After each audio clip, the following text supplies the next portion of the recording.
সময়টা ১৯৬৭ সাল। গ্রিসের উপকূল থেকে মাত্র কয়েক কিলোমিটার দূরে সমুদ্রের নিচে এমন কিছু খুঁজে পাওয়া গেল যা বিজ্ঞানীদের জন্য খুবই চিন্তার বিষয় এবং কৌতূহলময় হতে যাচ্ছিল। ১৯৬৭ সালে নিকোলাস পোমিগো নামে একজন সামুদ্রিক প্রত্নতান্ত্রিক গ্রিসের উপকূলে ইলেফনেসুস নামে একটি দ্বীপে গিয়েছিলেন। প্রতিবার নিকোলাস এই দ্বীপের আশেপাশে সমুদ্রের নিচে নতুন কিছু খোঁজার জন্য যেতেন, কিন্তু দুর্ভাগ্যবশত প্রত্যেকবারই নিকোলাস খালি হাতেই ফিরে আসতেন। হঠাৎ একদিন নিকোলাস সমুদ্রের নিচে হারিয়ে যাওয়া একটি শহরের সন্ধান খুঁজে পান, যা তার জীবন পরিবর্তন করে দেয়। সমুদ্রের ১৩ ফুট গভীরতার নিচে নিকোলাসের চোখ এমন কিছু পাথরের উপরে গিয়ে পড়ে যেগুলি অন্য অন্য পাথর থেকে একদমই আলাদা ছিল। এই পাথরগুলির আকৃতি নিয়মিত একটা প্যাটার্নে তৈরি করা হয়েছিল, অর্থাৎ এগুলোকে কোনোভাবেই স্বাভাবিক দেখাচ্ছিল না। তখন নিকোলাসের এই অদ্ভুত আকৃতির পাথরগুলি সম্পর্কে জানার কৌতূহল তৈরি হয়েছিল। এই কারণে নিকোলাস সমুদ্রের আরও গভীরে যাওয়ার সিদ্ধান্ত নেন এবং আরও গভীরে গিয়ে তিনি বুঝতে পারেন যে এই অদ্ভুত আকৃতির পাথরগুলি আসলে বিল্ডিং ফাউন্ডেশন ছাড়া আরও অন্য কিছুই নয়, এবং সেটা হাজার হাজার ফুট এলাকা জুড়ে বিস্তৃত ছিল। প্রথমে নিকোলাস বুঝতে পারেননি যে সমুদ্রের নিচে বিল্ডিং ফাউন্ডেশনের পাথরগুলি কেন আছে, কিন্তু নিকোলাস পরে বুঝতে পারেন, কারণ তিনি সেখানে শহরের অনেকগুলি অবকাঠামো খুঁজে পান। নিকোলাসের আসল সত্যটা জানার খুব ইচ্ছে করছিল, আর তাই পরের বার সম্পূর্ণ প্রস্তুতি সহ সাথে একটি টিম নিয়ে নিকোলাস সেখানে ফিরে যান। কিন্তু নিকোলাসের সাথে আসা পুরো টিম এগুলো দেখে হতবাক হয়ে যায়, কারণ যখন তারা দেখলো যে এখানে এমন অনেক জিনিস ছড়িয়ে ছিটিয়ে রয়েছে যেগুলো মানুষ ব্যবহার করে, মাটির পাত্র থেকে শুরু করে নানা ধরনের হাতিয়ার আরও অনেক কিছুই ছড়িয়ে ছিটিয়ে ছিল। আর তাতে এটাই মনে হয় যে এটি কোনো হালকা তুচ্ছ বস্তি নয়, বরং এটি একটি সুন্দর সাজানো গোছানো শহর। এতে কোনো সন্দেহ নেই যে নিকোলাস এমন একটি শহর খুঁজে পেয়েছে যা বহু শতাব্দী আগে ধ্বংস হয়ে গিয়েছিল, যা এতদিন গোটা দুনিয়া থেকে লুকিয়েছিল। আর এই পানির নিচের শহরের নামকরণ করা হয় পাভেলো পেট্রি।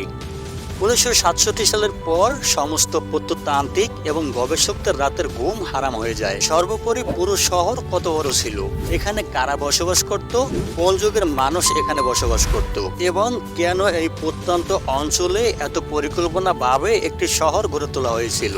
আর সবচেয়ে গুরুত্বপূর্ণ বিষয়টি হলো, এটা কি তাহলে সেই আটলান্টিস সিলেটের মধ্যে যা ১১,০০০ বছর আগে কোনো একটি ভয়ঙ্কর বিপর্যয়ের শিকার হয়েছিল? আর এইসব প্রশ্নের জন্ম হয় সেই থেকে, এবং এইসব প্রশ্নের উত্তর কেউ জানতে পারেনি সেই পর্যন্ত, যে পর্যন্ত না পৃথিবীতে কোনো প্রযুক্তি তৈরি হয়েছিল। তবে পৃথিবীতে প্রযুক্তি তৈরি হওয়ার পর পাভেলো পেট্রো নিয়ে গবেষণা শুরু হয়। ডক্টর জন অ্যানসেন, তিনি নটিনহাম বিশ্ববিদ্যালয়ের সাথে যুক্ত। তিনি প্রযুক্তির সাহায্যে পানির নিচে গোপন শহরটি নিয়ে আবারও গবেষণা শুরু করেছিলেন। গবেষণার সময় তারা পাথর সহ এখানে বসবাসকারী মানুষদের ব্যবহৃত কিছু আকর্ষণীয় জিনিস খুঁজে পেয়েছিল, যার মধ্যে ছিল পাথরের তৈরি করা এমন একটি জিনিস যেটা ব্যবহার করে চাল থেকে আটা বের করা হতো। ভাঙা বাড়ির বিভিন্ন আসবাবপত্রগুলি একই জায়গায় ছড়িয়ে ছিটিয়ে ছিল। এখানে পাভেলো পেট্রি মানুষের বসবাসের সুস্পষ্ট নিদর্শন খুঁজে পাওয়া গিয়েছিল, এবং এখানে মৃত মানুষের চিহ্ন পাওয়া গিয়েছিল, যেখানে গবেষকেরা প্রায় ৫০টি কবর খুঁজে পেয়েছিলেন। গ্রিসের উপকূল থেকে মাত্র কয়েক কিলোমিটার দূরে সমুদ্রে অবস্থিত এই রহস্যময় শহরের মানুষের বসবাসের প্রমাণ পাওয়া গেলেও শুধুমাত্র ডুব দিয়ে এই শহরের প্রকৃত সত্য জানাটা মোটেই সম্ভব ছিল না। সেজন্য এখন প্রযুক্তি ব্যবহার করার পালা। এখন সোলার স্ক্যামিংয়ের সময় এসেছে। তো চলুন জেনে নেওয়া যাক যে এই সোলার স্ক্যামিং কিভাবে কাজ করে। সোলার এমন একটি যন্ত্র যা পানিতে রাখলে বিশেষ শব্দ তরঙ্গের প্রেরণ করে। এই শব্দ তরঙ্গ সমুদ্রের উপস্থিত বিভিন্ন জিনিসের সাথে সংঘর্ষের মাধ্যমে ওয়ের প্রতিফলিত হয়, এবং একটি রিসিভার এটি থেকে নির্বাচিত শব্দ তরঙ্গগুলিকে দাঁড় করে, এবং তারপরে কম্পিউটারের সাহায্যে একটি 3D প্রিন্ট তৈরি হয়। পাভেলো পেট্রির পানির নিচে স্ক্যান করার পর এর 3D মডেল তৈরি করা হয়েছে। এই 3D মডেলটি পাভেলো পেট্রির বাস্তবতা সামনে এসেছে, যা কেবল ড্রাইভিং করে জানা সম্ভব ছিল না। এই ডুবে যাওয়া শহরের 3D মডেল দেখে এটা বিশ্বাস করা কঠিন হয়েছিল পানির নিচে এতদিন এই রহস্যময় শহরটিকে লুকিয়ে রেখেছিল। কিন্তু 3D মডেলের সাহায্যে পানিকে যখন সরিয়ে নেওয়া হয় আর তখন বাস্তবতা চোখের সামনে চলে আসে। আপনি যে লাইনগুলিকে দেখছেন তা হলো এই ভবনগুলির ভিত্তি, যেগুলো সেই যুগে তৈরি করা হয়েছিল। এখানে অনেকগুলো ছোট ছোট ঘরের পাশাপাশি অনেক বড় দালানও ছিল। আর এই বড় ভবনটি সম্ভবত সেই সময়ের প্রশাসনিক কার্যালয় বা এখানকার কোনো নেতার বাড়ি ছিল।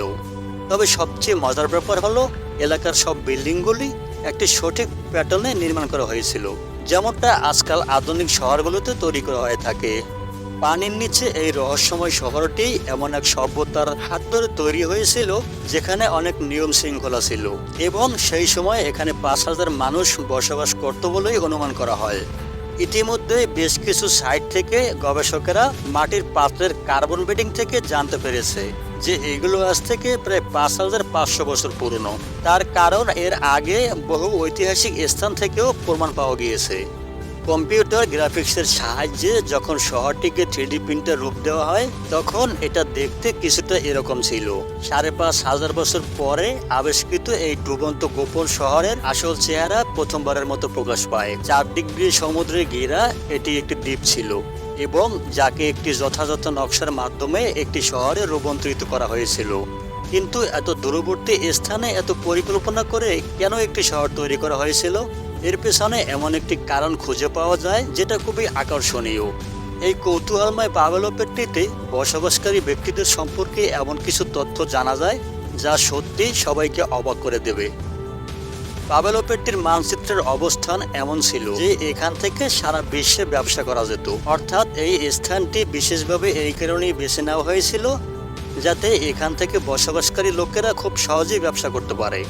পানির নিচে ছড়িয়ে ছিটিয়ে থাকা ধ্বংসাবশেষ থেকে এমন কিছু প্রমাণ পাওয়া গিয়েছে যে পাভেলোপেট্টি সেই সময় একটি পেট্রোপ্যাক্সেরই হাব ছিল এবং তাও আবার এখানে কাপড় তৈরি করা হতো।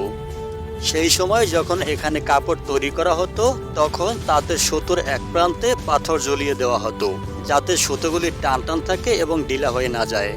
পাভেলোপেট্রিতে এরকম হাজার হাজার পাথর পাওয়া গিয়েছে। 5,500 বছর আগে এই নগরীতে মানুষের বসতি ছিল, এটা সেটাই প্রমাণ করে।